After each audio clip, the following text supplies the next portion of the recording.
I mean, okay, technically this is cheating because this game came out in 2014, like the original version. This is just kind of like a Game of the Year version, but I didn't play Dark Souls 2 when it came out.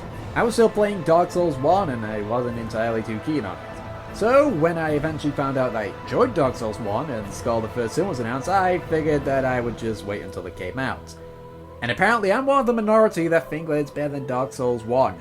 I hear a lot of people say that they hate the lore in Dark Souls 2, but personally speaking, I never cared for the Dark Souls lore due to how fragmented it is.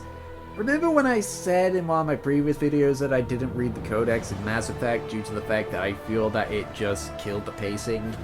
Well, that's the reason why I didn't read much on the whole fragments of lore on each item, so I'm judging it by its gameplay, and honestly, I don't know why people are complaining about the gameplay.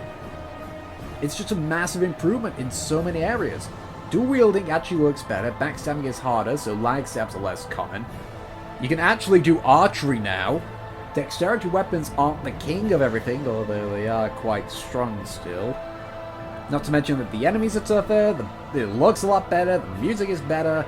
I just love this game. I mean, sure, it has some issues, like the durability being a bit low, which didn't help when there was a bug back on when it was locked to your frame rate. Bleed is kind of useless now, except against those heavy sword wielders, which, as I said, isn't very common. The fact that they added up Blighttown 2.0, just why? And the frigid outer skirts in the last bit of DLC.